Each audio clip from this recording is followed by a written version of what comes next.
Well, Dave, I'm not really sure what an icon is or if I am one, but I just love that you call me that.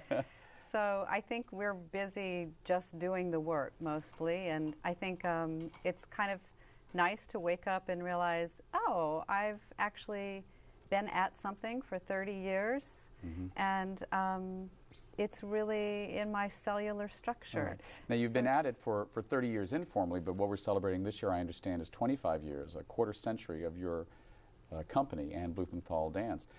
Can we just make it clear that, I did start when I was 5, so... Absolutely. I was going to get to that. Yeah, but, all right. Okay, all yeah, right. I but just want to be, when I say 30, I'm just, saying... No, I got you. I was going to say you were a child prodigy. Exactly. All right.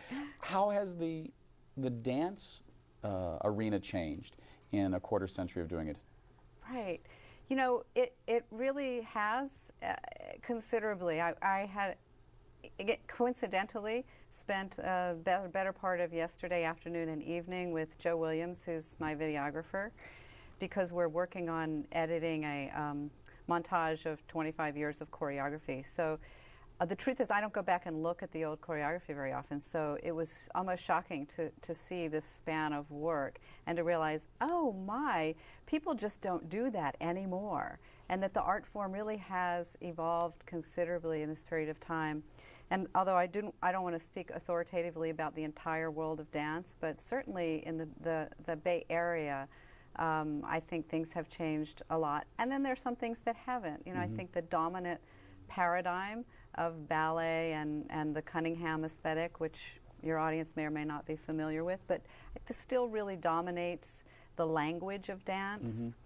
But the look of it, the gesture, the kind of gesture and kind of movement and craft that resonate with an audience has really evolved. And, yes. Well, I was going to say, when you talk about how it's changed, do you mean physically or thematically or both? I think both. So I think, just to be a little more layperson termed here, like I think there's things are much less formal, less dramatic, less emotive, and in a way sort of the craft, the edge of craft has sort of softened a great deal, particularly in the Bay Area. I think the influence of contact improvisation and just sort of the urban youth culture has really changed the look of the dance considerably. Now, and the content, the thematic material, as you say, I think is also changing, maybe not as noticeably. Depends on what the venues are, actually. That I think those of us who are a little more considered grassroots artists have always been more interested in political content, subject oriented material. Right. And I think the sort of higher end venues tend more towards the abstract and conventional. So what you're saying is you're not afraid of delving into politics. This is true. Right. I mean, I've seen a good deal of your work, and the one that stands out for me is one you did on the genocide in Darfur a couple of years ago. And I would be lying if I said to you it was enjoyable to watch. It was challenging and difficult. Good. How do you get an audience to come and spend an hour and a half, 2 hours dealing with a crime of humanity performed in front of us in a dance form? Right. Well, I'd like to say that I don't actually perform a crime of humanity, and I think that's an important distinction. I think that after I approach the subject as hefty as genocide after almost 20 years of working my craft, so I don't think I would have touched that subject or a lot of the subjects I've done in the second half of my career with the level of craft that I had coming into it. And I think that's advisable for those of you out there. Really work your craft, because there's a sense of maybe some young artists who feel really entitled to all the big picture stuff, which is great. Go for it. But on the other hand, really work your craft, work your skills, so that you have the ability to render a very difficult subject with some artistry. And that's how I answer the question. I think that all of us who were working on that piece had a real commitment to not traumatize our audiences, and that we were going to take the most difficult subject that any of us could imagine, which is what's the worst thing that a human being does to another human being, and how do we render that with vision and humanity without turning away from the most difficult thing, because that is our point, to not turn away from what's hard to look at in our world.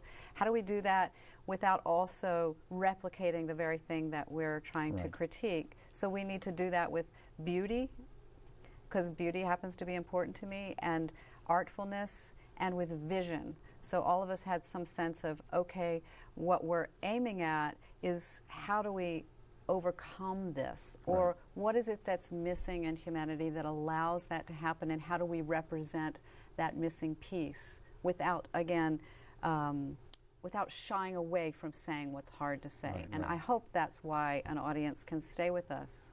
And in those cases, we also try to create community around the work. So can I keep? Yeah, oh, no. What I was going to say was, hearing you talk about work that doesn't shy away from subjects, you know, that's a perfect lead-in to your whole history of the last 30, 25 years in the art form. You haven't shied away from much. How did you start this career? How did it bring you to where we are now? And also, what's the last year been like for you? I know that very much the last year of your history has led to this specific piece that you're going to be performing later, Pluto and Capricorn. True. Well, let's see, starting out, I think I'd say my major companion was stupidity, probably. You had a lot of friends. Well, in other words, we just have no idea what we're getting into, you know.